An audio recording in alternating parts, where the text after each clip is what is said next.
guerras, crises, destruição, inimigos das simulações e da diplomacia. E agora, o coronavírus. Mas ele não vai nos deter. Seja bem-vindo ao Mock Online, porque Moon é coisa séria.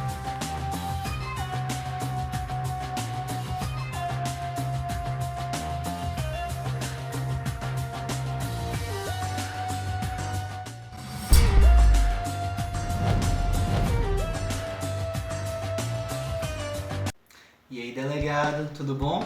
A gente demorou muito tempo para fazer esse vídeo, então assista o vídeo até o final, certo? Esse é o Mock 2, eu espero que você goste. Oi, delegado e delegada, tudo bom? Seu conselheiro Lucas aqui para trazer para vocês mais um Mock Online, certo? Os treinamentos para Leffler Moon realmente não podem parar e a gente está fazendo o possível e o impossível para manter você totalmente ligado. Então, galera, essa é uma aula muito importante, você tem que assistir ela até o final. Sério, assista até o final. O evento ele não pode parar, a gente está fazendo um esforço gigantesco para você não ficar no prejuízo, dado toda a situação atual. Então, por favor, assista o vídeo até o final e pegue todo o conteúdo. Galera, assiste o vídeo inteiro e bora lá! Hoje a gente vai trabalhar os tipos de comitê, a gente vai trabalhar todas as nuances que a gente pode ver em decorrentes eventos de simulações das Nações Unidas. Então, trabalhar isso daí é extremamente necessário. Por que, Lucas, você tem que estudar esse tipo de coisa? Você pode ter uma argumentação bem elaborada.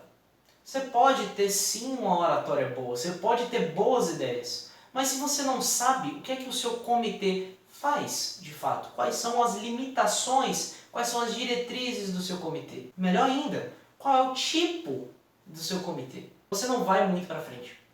Uma das piores coisas em simulação da ONU é justamente você ser interrompido na argumentação porque alguém vai tirar um princípio do seu comitê que você não tem bem estruturado, bem elaborado, certo? Então, eu separei aqui didaticamente esses tipos de comitê, mas, fato importante, esse tipo de comitê foi separado por mim, mas não existe uma estruturação oficial de comitê. Realmente, cada evento é diferente e eu até acho isso interessante. Cada secretariado vai ter suas ideias, vai ter suas inovações, mas o principal é que essa divisão foi feita justamente para você não ficar perdido, certo? Então, dadas as nossas experiências de simulação, dadas as experiências de todo secretariado, é possível desenvolver esse tipo de separação, certo? Mas antes, muito mais importante do que saber quais são os tipos de comitê e quais são todas as nuances, é necessário você saber o que é um comitê de fato. Uma definição muito sintética de comitê é uma organização,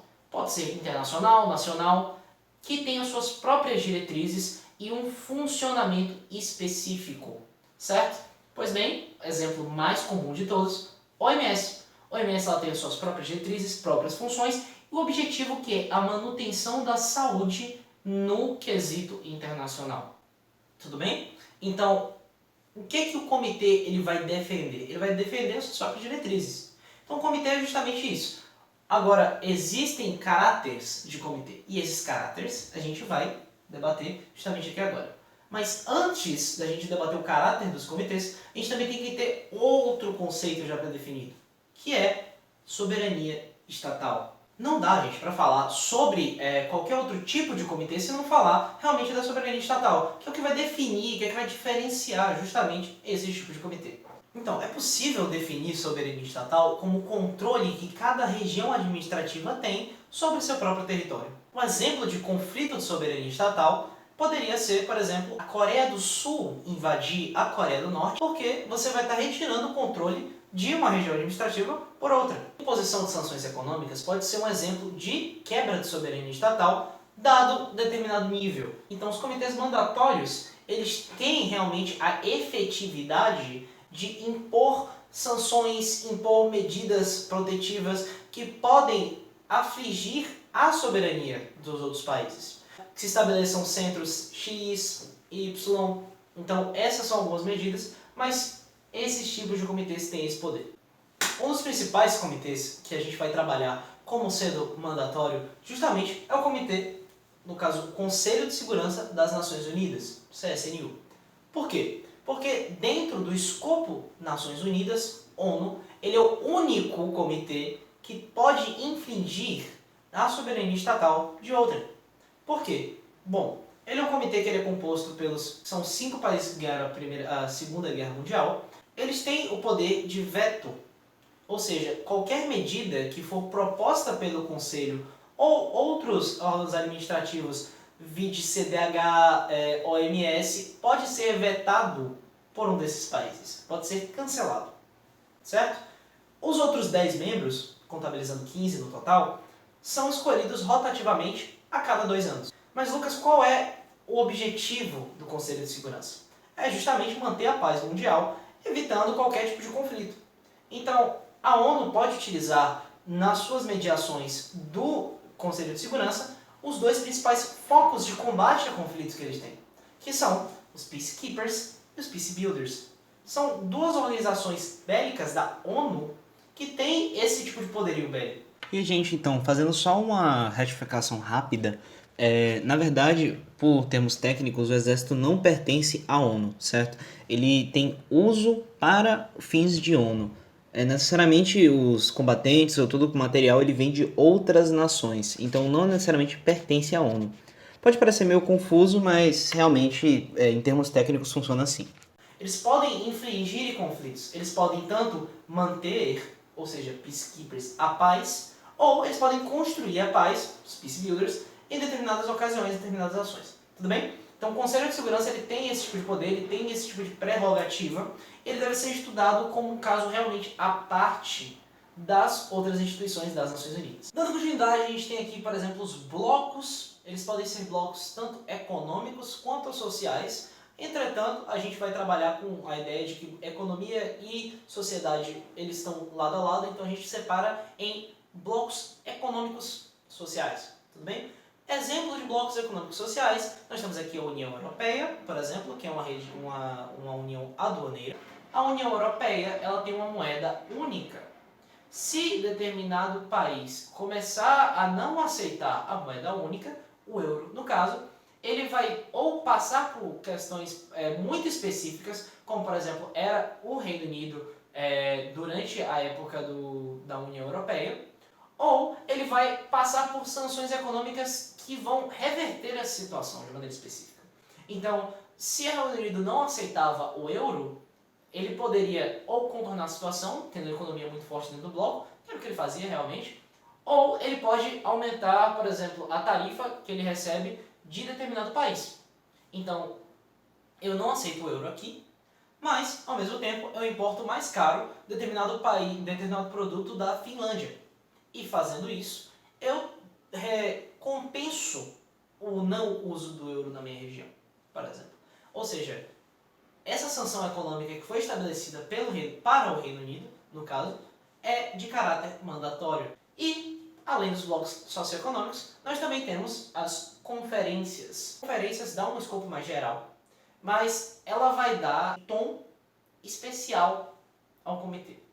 Exemplo disso, comitês históricos podem ter caráter mandatório. Se você for simular uma conferência que falava sobre partilha de territórios. Se você vai estar tratando de partilha de territórios, você tem o caráter mandatório para dissolver determinado território. Ou seja, você quebrou a soberania estatal.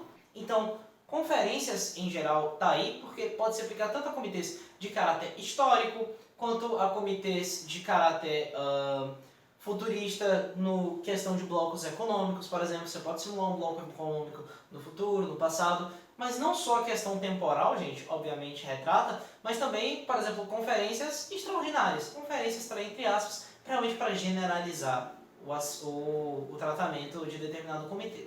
Por fim, chegamos agora nos comitês recomendativos, certo? Os comitês em que ocorrem deliberações gerais sobre determinado tema. Entretanto, por via de regra, muitas pessoas acreditam que a ONU, por ter muitos comitês deliberativos, no caso o único não deliberativo é o Conselho de Segurança, as ações da ONU não valem nada. Isso vem de uma linha de pensamento que cai em erro justamente por falta de informação. Não seja desinformado.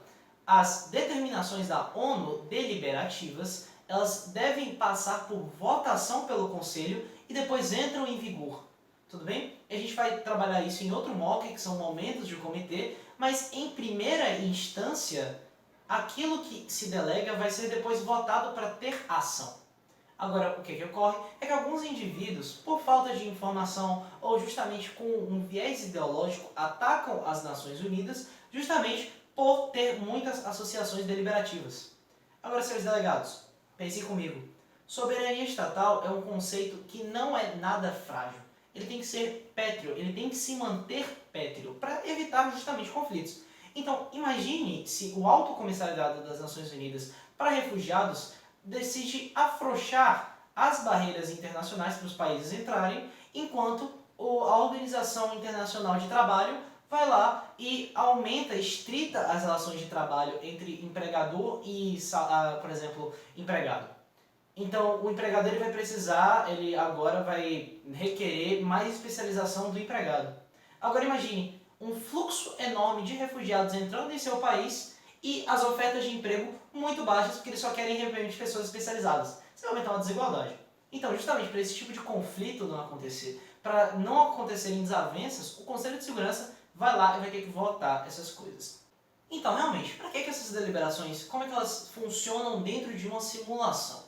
A gente vai poder dividir os comitês em assembleias gerais ou agências especializadas. As assembleias gerais, elas são assembleias em que todos os países presentes das Nações Unidas, todos os países ativos participantes, se unem para determinar algum tipo de agenda ou determinar qualquer tipo de atitude frente a uma temática. Essa temática pode ser uma temática ordinária ou uma temática extraordinária, dependendo do conteúdo ou da assembleia que você vai estar participando. Então, por exemplo, todo ano a ONU ela tem uma sua assembleia para discutir temáticas relacionadas a desenvolvimento e de medidas para combate às mudanças climáticas. Então, por exemplo, uma Assembleia Geral Extraordinária para desenvolver debates sobre segurança internacional frente a um cenário de possível terceira guerra mundial. Tem uma assembleia que realmente precisaria de todos os países presentes porque é uma temática global e todos eles vão ter suas deliberações, seus questionamentos, seus posicionamentos escutados. Assim, nós também temos as agências especializadas, que são subdivisões das Nações Unidas e que cada uma delas vai ter uma função especializada. Então, por exemplo, a gente tem, como eu já tinha dito, a OMS. Então, justamente esse tipo de especialização, esse tipo de comitê vai te possibilitar um maior escopo para aumentar a sua abrangência do tema. Vocês vão poder deliberar sobre medidas, deliberar sobre tratados, deliberar sobre um monte de temáticas que geralmente vão estar especificadas no seu tema, no seu guia do seu comitê, e elas vão ser escritas, todos os resultados que vocês vão fazer vão ser escritos em um projeto de resolução, e aí ele vai ser passado para o Conselho de Segurança, como eu já tinha dito antes. Os comitês, no caso deliberativos, eles sempre são muito mais abrangentes. Ou seja, você pode explorar tanto a temática de desenvolvimento humano frente à globalização em um comitê econômico, via de regra OMC.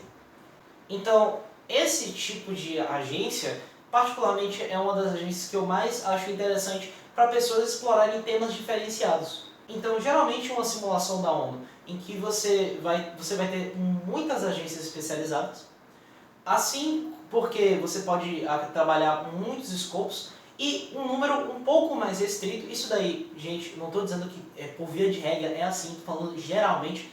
Geralmente você vai ter mais agências especializadas para tratar mais temas de uma ordem mais ampla e um número reduzido de temas determinatórios. Meus senhores delegados, por hoje é só. A gente viu muito conteúdo aqui nessa aula, a gente trabalhou muito sobre determinadas temáticas e, como eu disse, é uma aula para você construir uma base, certo? Eu realmente gosto de tratar temas mais específicos, de coisas mais aprofundadas. A gente não pode aprofundar se tem uma base sólida. Lembre-se sempre, resumo, existem dois tipos de comitês, mandatórios e recomendatórios. Os mandatórios são, na ONU só existe um. Você pode também ter blocos econômicos e você também pode ter conferências especializadas, específicas de caráter mandatório e de caráter deliberativo. A gente só conhece realmente da ONU e elas podem ter muitos caráteres de determinados temas, mas todos eles, depois que são discutidos, debatidos, têm que passar por uma votação para serem efetivados ou não no Conselho de Segurança das Nações Unidas, certo? A gente pode trabalhar muito ainda sobre esse tema, mas por hoje é só. Muito obrigado por ter assistido até aqui.